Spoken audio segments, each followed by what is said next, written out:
Hello, everybody. It is the day before I go to New Orleans, Monday, December 5th, 2022. And I will be gone for a few days, so there will be no webinar on Thursday. However, I will be working in the mornings because I get up earlier than Jolene.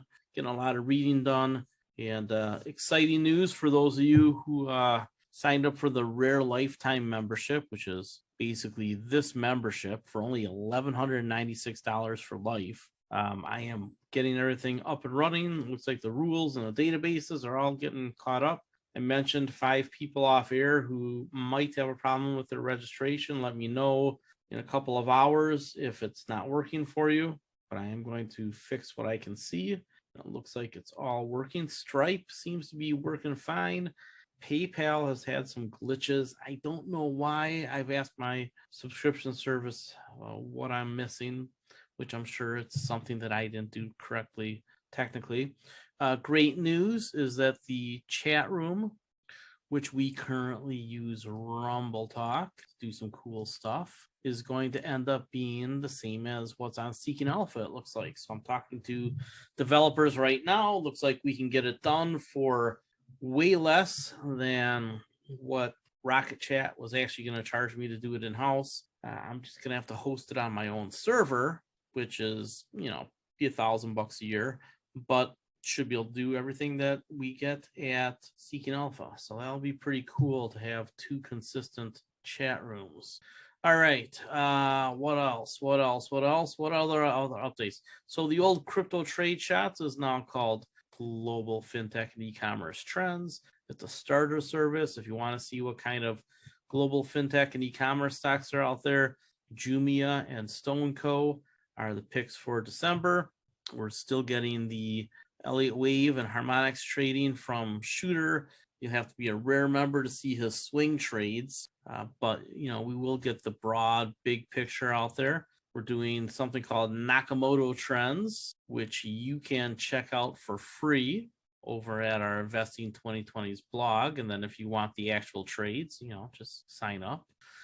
What else is there on the upkeep side? Not much. So if you were a crypto trade shots person, your renewal is no longer necessary because you also belong to one of these other services. If you're one of the handful of people who signed up for crypto trade shots and you're a margin of safety person, get a hold of me so that I can make sure you don't lose access to anything. I know there's just several of you, but I discontinued the payments, and what I will do for you is I will get you a discounted membership to Sustainable Growth Trends, because that'll give you access to everything you need. Or we'll get you back in here. We'll figure out what you need. If you're a swing trader, we'll figure it out. If you're just looking for the picks, pretty much everything's already at margin of safety investing except for swing trades and some crypto trades. So again, if you're a crypto trader and a swing trader, talk to me and we'll figure out what to do for you. All right, here's something that really scares me. When I say something that really scares me, I mean really scares me. There is a lot of money out there attached to counterparties that we really don't know who they are and what their resources are. This sort of off-balance sheet money around the world is something that really hurt the world in 2008, but it also required a $1 trillion bailout at the end of 2019. It was very quiet how it happened, but at the end of 2019 in September, the Fed actually did extra quantitative easing, and they did it very quietly because it was attached to the repo market. I don't want to sound an alarm here just yet. However, this is something that, if it blows up, is potential financial crisis stuff. And nobody really knows how to quantify it. Pay attention to what some of the smartest people out there start talking about in the next couple of months with regard to currency markets. Because if there's a massive reset in the currency markets, then that is going to probably result in more bailouts, but it probably also drives the price of gold up towards that $3,000 limit that I told you about 2.5, 3 years ago. I said that I expected gold to go to 3,000. If we have a currency reset where the dollar is permanently higher and the euro and the yen and the yuan are permanently lower, we've listened to certain financial people talk about how to buy gold and other currencies. I think that that is something that could really upend the market. And if those people have a flight to safety, those people, I hate when I say that. If people around the world have a flight to safety, which means they'll look for dollars, the dollar could surge up again. And that could just really crush emerging markets yet again. And the weird thing is, I don't see a lot of bad coming to the US out of it. Because even in a global recession, which could happen next year, we have so few people in this country to take the jobs that even if we got 3, 4, 5, 6 million job openings that went away, we'd still practically be at full employment because we can't fill those jobs anyway. So I'm trying to visualize and think through, because I just read this yesterday, what a currency reset would look like. And the prevailing wisdom is that it would be a dollar collapse. I think it's completely the opposite. And I've been the one who is right about this for a decade now. I've been the one saying the dollar will just keep getting stronger. And I think that's true. It means that other nations have to diversify their currencies, which is why gold has been getting traded for oil. Russia and China have been accumulating gold. The Bitcoin is going somewhere because given the current crypto winter and contagion from FTX, you would have thought that Bitcoin went all the way down to 5,000 by now, back to the 2017 prices. But it hasn't. That's because the adoption story with Bitcoin largely revolves not just the rich wanting to have their golden passport currency, but also the emerging markets and governments around the world who don't want to be subject to dollar hegemony, using Bitcoin as a way to get around it, an offset. So while the dollar and gold could go up in a crisis, Bitcoin could too, because it's not going to rely on the Reddit FOMO traders as much in the future, but be sure they'll create a huge rally at some point. But if countries and big institutions continue to buy Bitcoin, every time I look at that, I just think to myself, it's going to six figures. There's no doubt in my mind about it at this point. So the strong currencies in the future are going to be the dollar, in countries like Switzerland or in places like that, they'll do good too. But it's also going to be Bitcoin. And then hopefully, and I say hopefully, because you can't have the dollar be too strong where it breaks things. And then gold, because of the combination of supply, demand, and currency issues, probably goes 3,000, and that'll get a lot of hype. It's not going to be the biggest winner. It'll go up. Gold bugs will pound and chant and yippee-ki-yay.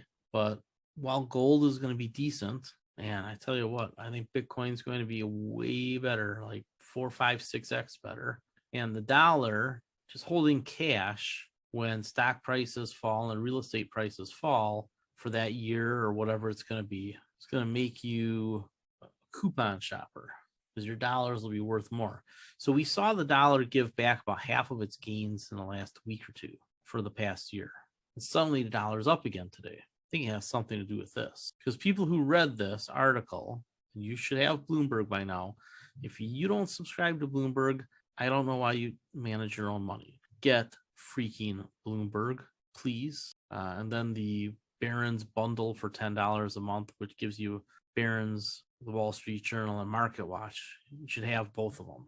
I love Bloomberg because it really just is set up so nicely for the information and the data and the charts and top authors. But for $10, why wouldn't you have, MarketWatch, Barron's, and Wall Street Journal too? All right, so that's enough of me pitching things that I don't get paid for. I want you to really think about your risk tolerance because we are in the middle of the market right now. We are not too high. We are not too low. I think large cap stocks are slightly overvalued. I think mid cap stocks are about fairly valued, and small cap stocks are in many cases, dramatically undervalued. They've been getting hammered again today. Meanwhile, some of our safety picks, like Activision, is doing pretty well. Some of our other picks are doing pretty well. I haven't completely thought this through, but this headline I'm showing you is disturbing. So don't get out over your skis, try and say, what should I buy? What should I buy? What should I buy? Maybe the question is, what should you sell? See the new stocks of the week format? I went through all the stocks on our list. I started putting in notes. I will do more of this while I'm in New Orleans this week, finish it up. But I really like this format. I think it's easy to read and easy to deal with. I got rid of several stocks, removing Cisco, removing HP, removing AbbVie. I think it's going down to around $100 a share. Removing Broadcom, at least for a little while. It's just too expensive. Removing Seagate. So when I remove something from the plug and play, that doesn't mean it disappears from our consciousness. It's still on the very short list, watch lists. It's just not something that we're going to focus on looking to buy in the next quarter. If all of a sudden we get a 20, 30, 40% market crash, we'll go look at the historical data and then the forward-looking outlooks, and we'll update our list accordingly. Working on the retirement income options right now for this week. The one thing that I will tell you is that the screening that we take a look at really is crying out that we're in the middle of the market. There's not a lot overbought or oversold on the daily charts. See the D right there, or on the weekly, see the W right there, or on the monthly. There's actually more that are oversold on the monthly. And that means that as the rest of these stocks get into the 30s, or maybe even some get to the 20s on RSI, bear market will be over. So when we think about the currency issues out there, the dollar drain that's going on with the quantitative tightening and with the unknown counterparties, you take a look at the stock market, I think it's really all lining up for a pretty significant correction in the first half of next year. But Kirk, we're in a bear market. Yeah, but not the bad part. Not the bad part. Right now, you're looking at the cave and you're like, ooh, it's a little scary. It's a cave and might have a bear in it, but it's probably a black bear. Black bears aren't that mean. Just throw some honey or some bananas or something from my backpack and, it'll be okay. I'm not so sure it's not a grizzly in there. Not so sure. These currency issues, I really am thinking about it. I'm trying to connect the dots, and it's hard because there's so much that's opaque. Last week I told you should be raising cash into the rally. I hope some of you did some trimming. I hope that if you're a retiree, you're close to 40% in cash. So on this week's article, I'm listing some of the companies that I want you to trim. So Bristol Myers, I think it's about as high as it can go. Probably want to trim it back because it's probably heading back into the 60s. Could conceivably sell a covered call, but I'd really rather just see you trim it with the idea that they're good, but they're probably not great, and it's hard for them to move the needle. I mean, really look at that chart here, right? They went up in the age of QE. They've been chopping around for 7 years. Little up, little down, little up, little down. Now they're back up here. Do they break out? I don't think so. I think this is about as good as it gets for trimming Bristol Myers. And I don't think it's unlikely the stock gets all the way back down into the 40s. Does it hold this bottom? I don't know. This is quite the air gap. So if I had to look at this technically and quantitatively, go back here. There you go. It's 2009. 2009, that's so long ago. Yeah, same company though. I just don't think it's difficult to see Bristol Myers in the 30s and 40s. Yeah, maybe it does hold up in here. Maybe this is where it gets a lot of support, but just easy to see it break into this area. I don't know how much you should trim. If you have a lot of it, trim a lot of it. If you have a little bit of it, trim a little bit of it. I wouldn't have it be more than a 1% position in any portfolio. Merck, look at that run up. Nothing really special happened at Merck that's going to increase their revenues. This is an easy one to see getting all the way down into the 60s as well. 70s, for sure. But I think probably even 60s. Again, if you take these charts back, 2009, you see this air gap right there, that pocket. It's on a lot of these charts. This is the area where it could get to again. All these people get shaken out of the market. when it goes doink, doink, doink. Ah, I'm falling behind. Sell it. Right? So look for things that look like this. Big interest. Nobody's interested. It means that as on the way up, it means that people stop buying it, or on the way down, people are going to start selling it. A lot of charts that look like this. I still don't think 3,000 on SPY is unlikely, and in fact, I think it's probable. I get concerned that it can be worse. If we pull up SPY here, we start playing with different durations. Let's go back to 2009. Let's take a look at that. From here to here was way over 50%. Then we printed money forever, and it ran up and up and up and up and up and up and up and up, and COVID and up and up and up. And now we're sucking money out of the system. Nobody thinks that we can get all the way back down here again. Does that chart scare anybody? I mean, does that not scare you?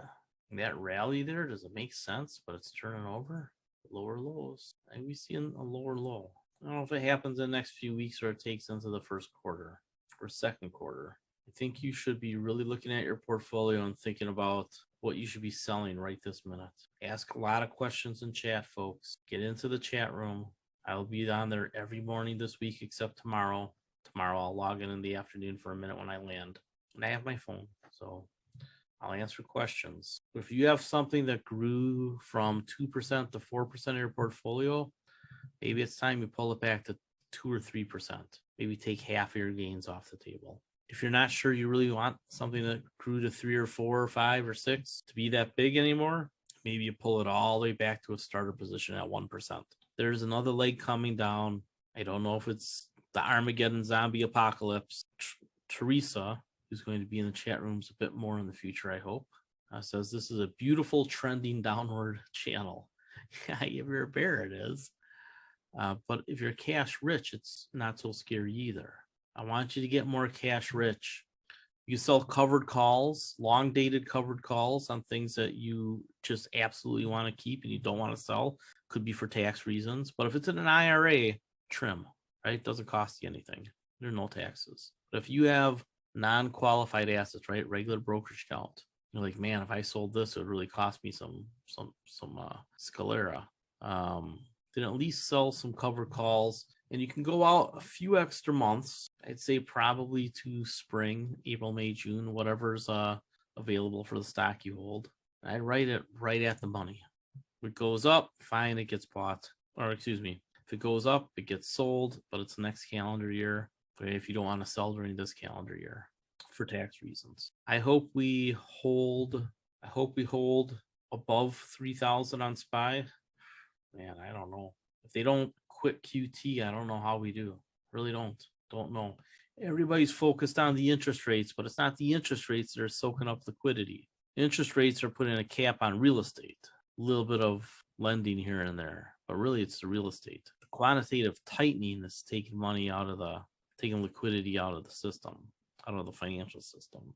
That is something that we should be very aware of. If there's a currency system problem, we're going to see it. Don't mean to be a bummer. I knew about the off-balance sheet stuff. I knew about the dark money.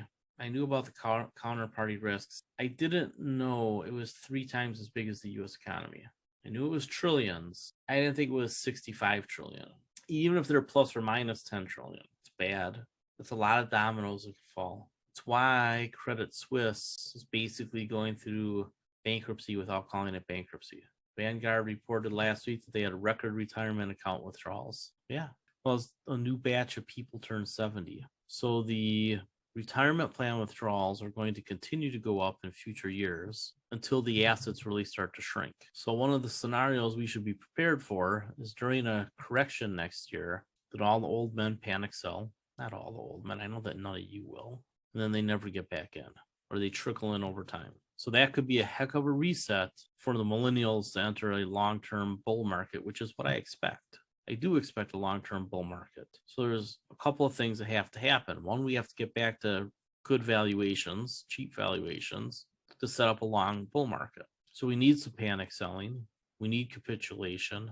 We need a trigger for it to happen. Then there you go. So every year, more and more people are turning RMD age. Now, the people who already started taking money out of their retirement plans, they just keep taking more. And the RMDH did get bumped up, so that's a little different. Now it's not 70.5 anymore. It's was it 72? 72 is what it is now, right? So it's 72. I don't see a schedule for down the road. Well, no, but the point is that, right, boomers are just getting older. That's the way it is. So for a while, until their balances are lower, we are going to see more retirement plan distributions. I think there may have been a surge this year because everybody feels like being negative. I mean, seriously, the world's getting better. Just got to take care of that Putin guy. The world's getting better. I mean, everything points to it, but there's always hurdles, and people hate transition. So it's not so much things getting worse that makes people say things are getting worse. Just things changing makes people say things are getting worse. But I would just keep pointing out the impact of technology, how much easier it makes life. The fact that I'm doing the work of 20 years ago would have been 5 people because the AI is just that good. And I know what questions to ask.